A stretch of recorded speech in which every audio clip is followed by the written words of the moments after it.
तो बच्चों आज हम इलेक्ट्रोकेमिस्ट्री चैप्टर में समझेंगे मानक इलेक्ट्रोड विभव। ठीक है, इंग्लिश में बोलते हैं स्टैंडर्ड रिडक्शन पोटेंशियल।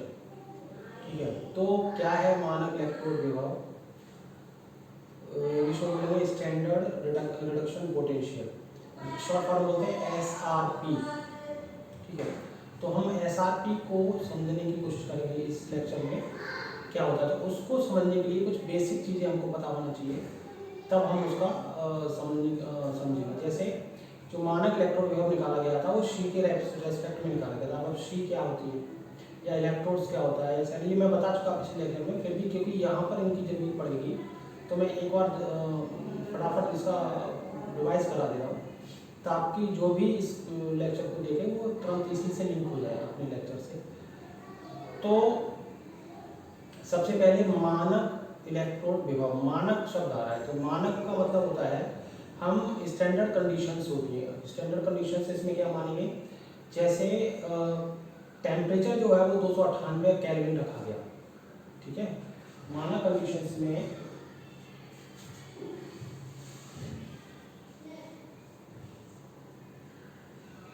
मानक परिस्थितियां या कंडीशंस क्या है, उसमें टेम्परेचर T जो है वो 298 केल्विन रखा गया,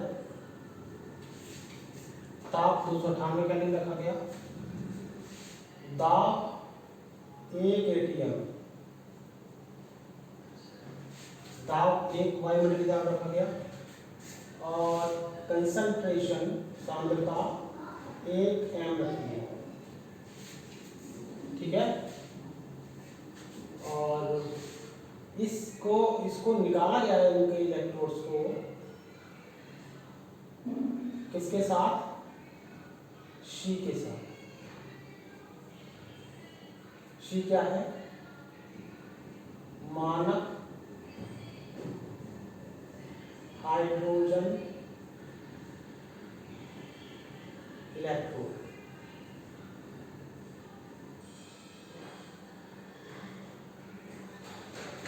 शी है मानक hydrogen electrode, standard hydrogen electrode. तो अब यहाँ पे बात आती है कि शी क्या होता है। अगर हम इन कंडीशंस में उसका निकाला तो ये स्टैंडर्ड मतलब जब भी निकालेंगे तो यही कंडीशंस में उसका इलेक्ट्रोड विभव निकालेंगे, तो वो एक मानक रख दिया गया। तो मानक इलेक्ट्रोड और किसके सापेक्ष निकाला गया, शी के सापेक्ष, हाइड्रोजन, मानक हाइड्रोजन इलेक्ट्रोड के सापेक्ष सभी धातुओं के इलेक्ट्रोडों का विभव निकाला गया और उनका एक सीरीज बनाई गई जिसे हमने विद्युत रसायन श्रेणी बोला था। और वो विद्युत रसायन श्रेणी वाले लेक्चर में मैंने बताया था, ये सब चीज़ें बताई थी, फिर मैं एक बार बता दे रहा हूँ। तो अब ये हो गया मानक, आपको समझ में आ गया मानक क्या होता है। फिर एक शब्द है मानक इलेक्ट्रोड। इलेक्ट्रोड क्या होता है, इलेक्ट्रोड होता है जब किसी भी धातु की छड़ को उसी के लवण के विलयन में डुबो देते हैं। जब किसी भी धातु की छड़ को उसी के लवण के विलयन में डुबो देते हैं तो उस छड़ पर या तो धनावेश आ जाता है या ऋणावेश आ जाता है, या तो धन विभव उत्पन्न हो जाता है या ऋण विभव उत्पन्न हो जाता है। ऐसी धनावेशित या ऋणावेशित छड़ जो होती है वो इलेक्ट्रोड कहलाती है। जब उस पर धन विभव उत्पन्न होता है तो वो आपकी क्या कहलाती है, कैथोड कहलाती है, और जब वो ऋण विभव कहलाता है तो वो एनोड कहलाती है। मतलब ये इस वाले सेल के लिए। ठीक है, लेकिन इलेक्ट्रोलाइटिक सेल में ऐसा नहीं था। ठीक है, यहाँ हम डैनियल सेल पढ़ने जा रहे हैं इस सेल के लिए। तो क्या कहलाती है वो, इलेक्ट्रोड कहलाती है। ठीक है, जैसे हम जिंक की छड़ लें और जिंक की छड़ को जिंक सल्फेट के सॉल्यूशन में डुबोएं। ठीक है, तो ये इस छड़ पर जो होता है वो ऋणावेश उत्पन्न होता है, और ऋणावेश उत्पन्न होता है तो इस पर ऋण विभव उत्पन्न होता है। ठीक, तो जब ऋण विभव उत्पन्न होता है तो ये हमारी क्या कहलाएगी आपकी,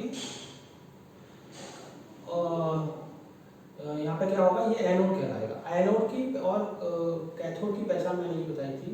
अगर ऑक्सीजन संख्या में वृद्धि हो रही है दैट मीन्स दैट इज आपका एनोड, और जिसमें कमी हो रही है ऑक्सीजन संख्या में तो वो क्या है आपका एनोड। प्लस माइनस से नहीं, हम पहचानते हैं अगर ऑक्सीकरण की घटना हो रही है तो वो हमारा क्या है, एनोड है, और अगर उस पर अपचयन की घटना हो रही है तो हमारा क्या है, कैथोड है। और अपचयन और ऑक्सीकरण मैंने समझाया। ठीक है, तो मैं शुरू से शुरू कर देता हूँ जल्दी से। देखो जैसे यहाँ पे बता देता हूँ, जैसे मान लीजिए ये आपका जिंक की छड़ है और इसको आपने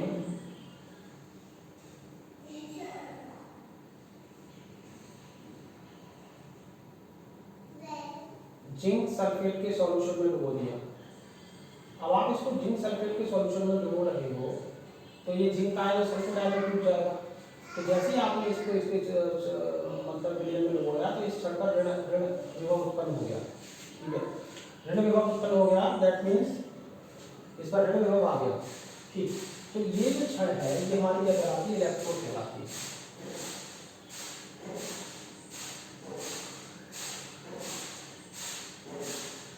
ठीक है, लेकिन हम यहाँ आप देखिए वो क्या रहा है, यहाँ पे जिंक की छड़ से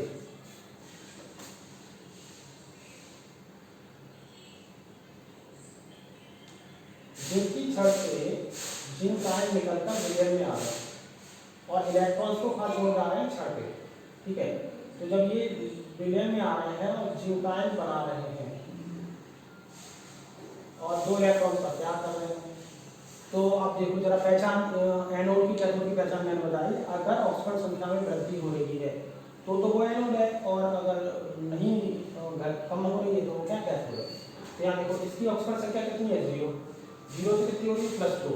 तो +2 हो रही है 0 से, तो क्या हो रही है, बढ़ रही है। अब जब बढ़ रही है तो दैट मींस क्या है, एनोड का काम करेगा। ठीक है,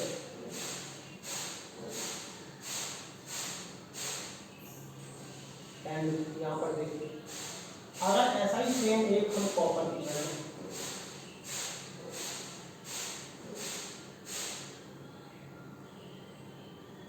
और उसको कॉपर सल्फेट के विलयन में डुबोएं तो इसमें क्यूप्रिक आयन होंगे और सल्फेट आयन, इसमें क्यूप्रिक आयन होंगे और सल्फेट आयन होंगे। तो अब इस छड़ पे क्या आ जाता है, धन विभव उत्पन्न हो जाता है। अब धन विभव उत्पन्न हो जाता है तो क्या होता है, ये भी एक इलेक्ट्रोड कहलाएगा।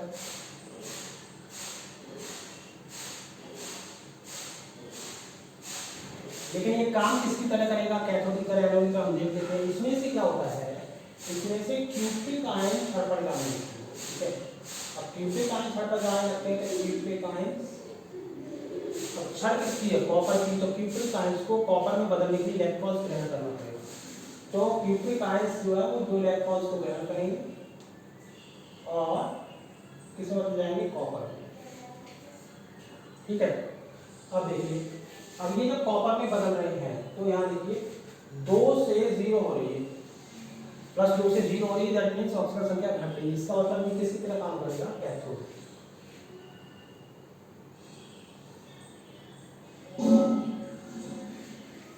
ठीक है, तो ये रहा इलेक्ट्रोड। इलेक्ट्रोड होते हैं जब किसी भी धातु की छड़ को उसी के लवण के विलयन में डुबो देते हैं और धातु की छड़ पर ऋण या धन विभव उत्पन्न हो जाता है, तो ऐसी छड़ हमारी क्या कहलाती है, इलेक्ट्रोड कहलाती है। ठीक है, और ये इसको बोलते हैं अर्ध सेल, ये बोलते हैं।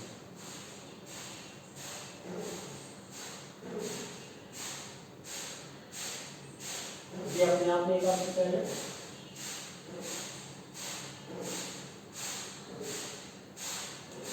अगर दोनों को एक तार से जोड़ दिया जाए तो ये क्या है, एक पूरा सेल बन जाएगा। एक वायर से जोड़ दिया जाए पूरा सेल बन जाएगा और इसके करंट का फ्लो होकर टूट जाएगा।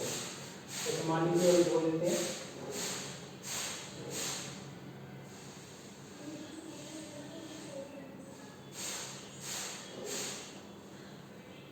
ठीक है, बोल्ट निकल रहा है।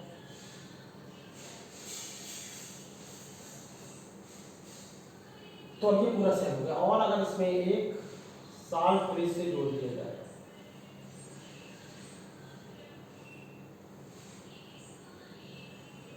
क्या आता है, साल पुलिस।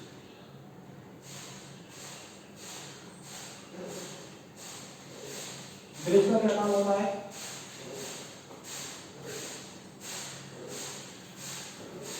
ब्रिज मतलब पुल का काम होता है दो किनारों को मिलाने का काम। तो इसमें दो दो अर्ध सेलों को मिलाने का काम करोगे। अब इसमें क्या होता है, इसकी जो ये सिरे हैं इनको हम रुई से कॉटन से बंद कर देते हैं और इसके अंदर भर देते हैं अगर अगर अगर अगर का सॉल्यूशन विद एनी इलेक्ट्रोलाइट, मान लीजिए KCl है जो भी है उसके इसके अंदर भर देते हैं।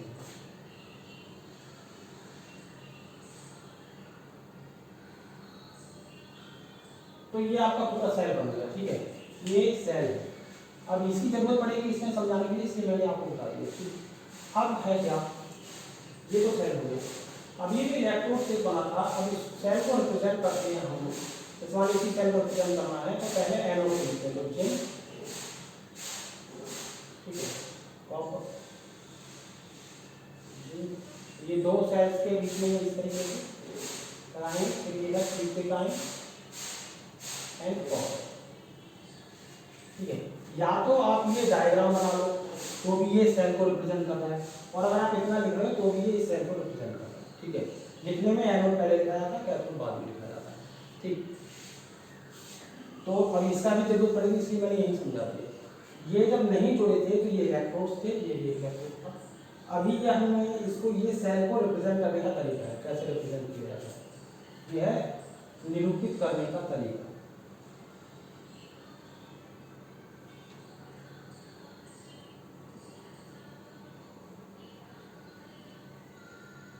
इसको सेल को,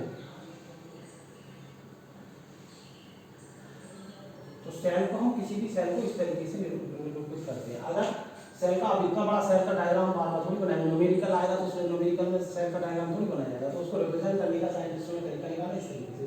एनएल वाले को यहाँ लिखते हैं और फिर ये उसका इलेक्ट्रोड है धातु का वो है, फिर ये उसका साइन ऑफ सेल एंड इसी तरीके से तीसरे का है कॉपर की छड़, ठीक है। तो ये इसका तरीका है।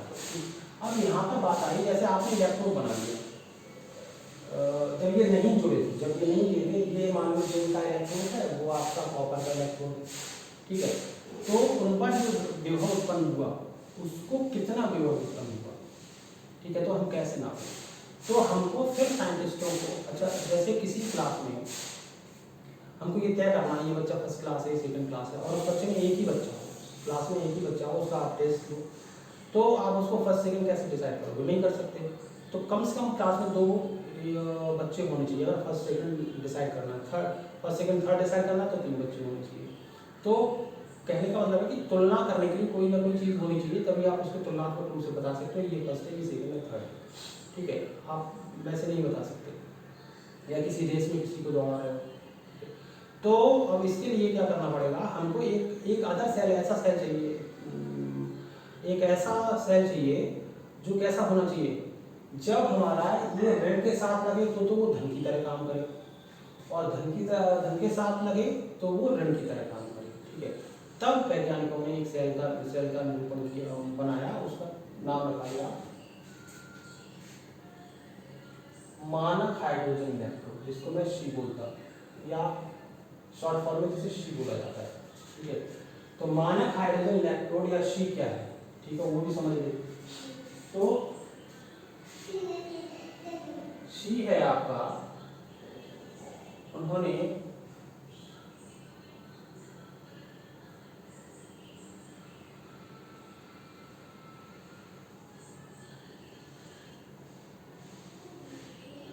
प्लेटिनम की छड़ को एक इलेक्ट्रोड से डाला, का इलेक्ट्रोड बनाया, और उसको HCl के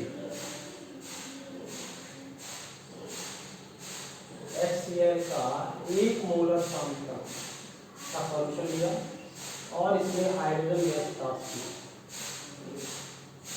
1 ATM पर, ठीक है। तो उन्होंने देखा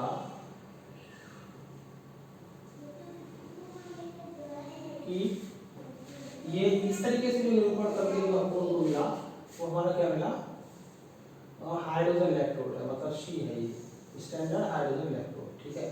कैसे, जब हमने इलेक्ट्रोड जो है वो एक वायर से प्लेटिनम की छड़ को, प्लेटिनम की प्लेट को इसके अंदर लटका दिया, जिस ऐसे सॉल्यूशन में लटका दिया HCl के, इसकी मोलर सांद्रता कितनी है 1, ठीक है, और इसको बाय हाइड्रोजन गैस के पास किया एक हीलियम डालकर, तो जो हमारा ये प्राप्त हुआ, ये हमारा क्या है, स्टैंडर्ड हाइड्रोजन इलेक्ट्रोड है। ठीक है, और इसका जो विभव SR माना गया वो 0 माना गया। ठीक है, तो इससे हमको आसान हो गया। अगर हम इसको कुछ और मान लेते तो वो जो विभव में उत्पन्न हो रहे हैं उन्हें घटाना या जोड़ना पड़ता है, तो इसलिए 0 मान लिया, तो जो भी वो शो करेगा वोल्टमीटर वही हमारा मान हो जाएगा।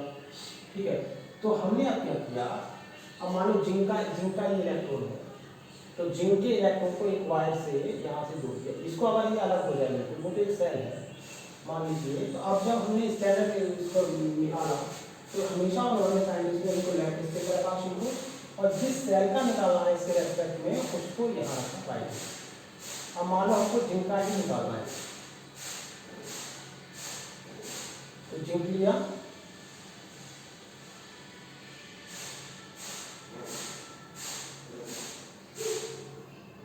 जिंक का इलेक्ट्रोड लिया,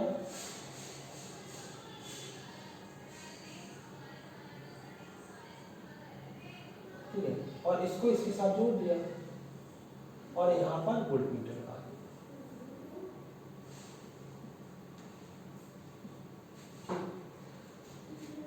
और इसने जितना शो किया वो ये रीडिंग, जो रीडिंग ये दिखाएगा वही इसका क्या हो जाएगा, इलेक्ट्रोड विभव हो जाएगा किसका, जिंक की छड़ का। ठीक है, तो जब इसने इसका इलेक्ट्रोड विभव निकाला तो इसका SR जो शो किया गया जिंक का वो आया था -0.764। ठीक है, तो इस जिंक के छड़ का ये क्या हो गया, मानक इलेक्ट्रोड विभव हो गया। ठीक, अब मान लीजिए ये कॉपर का, तो कॉपर की छड़ लगा दो इसके सापेक्ष। ठीक है, तो इसमें क्यूबिक आयंस होंगे, तो ये किसका था, जिंक के लिए। और कॉपर के लिए SR जो वोल्टमीटर ने दिखाया वो दिखाया था -0.344, सॉरी प्लस 0.34। ठीक है, तो इसमें हमको कुछ नहीं करना है, हमको जिस धातु का इलेक्ट्रोड निकालना है उसको हाइड्रोजन मानक हाइड्रोजन इलेक्ट्रोड के सापेक्ष जोड़ देना है, वोल्टमीटर उसमें लगाया, वोल्टमीटर जितना रीडिंग दिखाएगा वो आपकी उस इलेक्ट्रोड विभव हो जाएगा, उस पर आपके इलेक्ट्रोड का वो इलेक्ट्रोड विभव हो जाएगा। ठीक है, तो मैंने दोनों चीज़ों एक प्लस वाला एक माइनस वाला दोनों दिखा दिए। ठीक, अब इसी तरीके से हमारे पास जितनी धातुएं थी हमने उनके इलेक्ट्रोड्स बनाए और इलेक्ट्रोड्स बनाकर उनके इलेक्ट्रोड विभव निकाले, और उनके जो भी इलेक्ट्रोड विभव आए SR आए उनको बढ़ते हुए क्रम में या घटते हुए क्रम में लगा के एक सीरीज प्राप्त की, जो हम पीछे पढ़ चुके हैं, वो विद्युत रासायनिक श्रेणी प्राप्त हुई, वो इस तरीके से प्राप्त हुई। ठीक है, तो आपको ये समझ में आ गया। अब हमको इसका मानक इलेक्ट्रोड विभव निकालना है, तो मानक इलेक्ट्रोड विभव कैसे निकालेंगे। ठीक है, तो मानक इलेक्ट्रोड विभव निकालने के लिए आप क्या कर सकते हो, देखो ऐसे निकलेगा, तो इसको ऐसे निकलेगा ई सेल और मानक SR स्टैंडर्ड रिडक्शन पोटेंशियल। ठीक है, बराबर इसका क्या होता है, E cell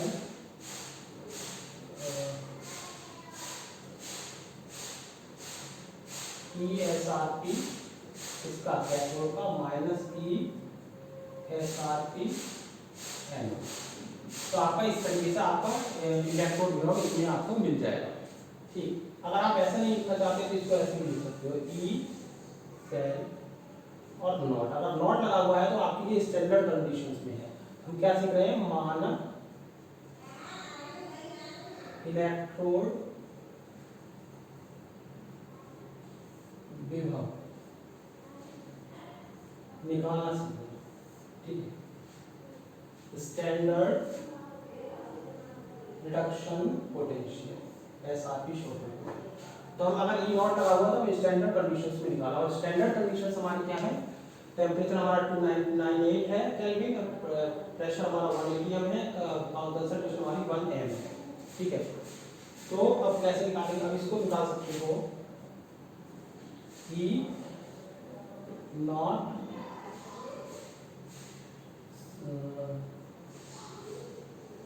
cathode minus E naught है, तो इस तरीके से आपका ये मिल सकता है। ठीक है, E naught reduction potential of cathode, E naught reduction potential of anode. ठीक है, अब इस तरीके से ये तो इस तरीके से हमारा मानक इलेक्ट्रोड विभव आपको प्राप्त हो सकता है। ठीक, अब मान लीजिए हमें इसका निकालना है। मान लीजिए पहले ये जिंक का लगा था, जिंक का ये लगा हुआ था, तो यहाँ जिंक की छड़ थी, इसकी थी, तो जिंक के रेस्पेक्ट में आप कैसे लिखोगे? तो जिंक के रेस्पेक्ट में ये लेफ्ट हिस्सा है, ये राइट हिस्सा है, तो ये आपका क्या था कैथोड और ये आपका क्या है एनोड। लेफ्ट में क्या रखा जाता है हमेशा एनोड और राइट में क्या रखा जाता है आपका कैथोड। तो अब ये एक अलग कंडीशन मैंने बताई थी, इसको इससे कंपेयर ना करें। जब हम किसी भी इलेक्ट्रोड का इलेक्ट्रोड विभव निकालते हैं तब हम हाइड्रोजन इलेक्ट्रोड विभव को हमेशा लेफ्ट में रखते हैं और इसको राइट में रखते हैं। ऐसा साइंटिस्टों ने अपना एक मानक बनाया है उसको निकालने के लिए। ये तो एक अलग कंडीशन है, ठीक है। तो इसके सापेक्ष जब हमने निकाला तो जिंक की बात कर रहे हैं, कॉपर की नहीं कर रहे हैं, तो ये कैसे निकल के आएगा आपका? तो ई नॉट सेल बराबर क्या हो जाएगा? कैथोड पे आपका क्या था जिंक, तो ई नॉट आर पी किसका हो जाएगा? Zn 2 plus and Zn minus E not R T किसका? हाइड्रोजन का। इस तरीके से आपका जिंक के लिए ये निकल आएगा। ये किसके लिए? जिंक के। तो जिंक का एनोड इलेक्ट्रोड, ठीक है। अब इस समय कॉपर का लगा हुआ है, ये कॉपर का लगा हुआ है, इसके लिए कैसे लिखोगे? ई नॉट सेल बराबर ई नॉट आर पी किसके लिए? कॉपर के लिए, minus E not R P और ये जुड़ा किससे? हाइड्रोजन से, तो एच, ठीक है। तो इस तरीके से आपका इनके लिए ई नॉट सेल निकलेगा और इसके लिए आया कितना था जिंक के लिए? अभी मैंने बताया माइनस 0.76 वोल्ट और इसके लिए कितना आया? प्लस 0.34 वोल्ट, ठीक है। अब हमको निकालना है ई नॉट सेल। अब सपोज कीजिए हमें इसका ई नॉट सेल निकालना है, पूरे इस सेल का ऐसा भी निकालना है। तो कैसे निकलेगा? ई नॉट सेल बराबर ये यहाँ तक तो आपका ये आपका स्टैंडर्ड रिडक्शन पोटेंशियल को शो करने का ये फॉर्मूला इस तरीके से शो किया था। यहाँ तक आपकी बात खत्म हो गई। मैं अगर किसी सेल का इलेक्ट्रोड निकालना तो कैसे निकालेंगे वो मैं आपको बताने की कोशिश करता हूँ। कैसे निकालेंगे? वो जैसे वो पूरा सेल है, ये तो हमने सीखा है, ये वाली बात सीखी है हाइड्रोजन के रेस्पेक्ट में किसी इलेक्ट्रोड का इलेक्ट्रोड कैसे निकालते हैं या स्टैंडर्ड रिडक्शन पोटेंशियल को कैसे शो करते हैं, उसका फॉर्मूला है, ठीक है। इसके हाइड्रोजन के सापेक्ष में कैसे निकालते हैं वो ये, ठीक है। अब मान लो कोई पूरा सेल है, हाइड्रोजन का विभव उसमें नहीं लगा है, कोई सेल है पूरा, ठीक है। एक आपका कैथोड है, एक एनोड है। जैसे ये जिंक है, ये ठीक है, तो वो कॉपर का इलेक्ट्रोड है, तो इनसे मिलकर पूरा सेल है। इसका कैसे निकालेंगे वो मैं आपको बता रहा हूँ। इसका निकालने क्या हो जाएगा? ई नॉट सेल बराबर आपका हो जाएगा ई नॉट, इधर क्या रखते हैं? कैथोड, उसमें कैथोड हमारा क्या है? क्यूबिक, तो R P of cubic ion copper minus E naught reduction potential of zinc, ठीक है। तो कितना आया? इसका कितना है? प्लस 0.34 माइनस है और ये माइनस में है, तो माइनस 0.76 वोल्ट, तो माइनस माइनस प्लस हो जाएगा 0 प्लस 0.34 प्लस 0.76, ठीक। जोड़ दीजिए 7 और 6 और 4 10 1 वोल्ट, ठीक है। तो इस तरीके से आपका ई नॉट सेल आपके पास है। ये किसी सेल के, कोई सेल के लिए ई नॉट सेल इस तरीके से निकल आएगा आपका। और अगर वो हाइड्रोजन की सापेक्ष है तो वो इस तरीके से निरूपित किया जाता है, और किसी शेल का निकालना है तो वो निकालने का तरीके ये बता दिया। तो ये मानक इलेक्ट्रोड विभव है, और मानक इलेक्ट्रोड विभव को निकालने के लिए कंडीशन समानी क्या होती है, टेम्परेचर हमारा 298 केल्विन होता है, ताप हमारा 1 केल्विन होता है, कंसंट्रेशन हमारी 1 केल्विन होती है। ये सब आपको उसमें दिया जाएगा, ठीक है। तो ये आपका रहा मानक इलेक्ट्रोड विभव। इस तरीके से मानक इलेक्ट्रोड विभव को हम निकालते हैं और निकालने का ये तरीका है, ठीक है।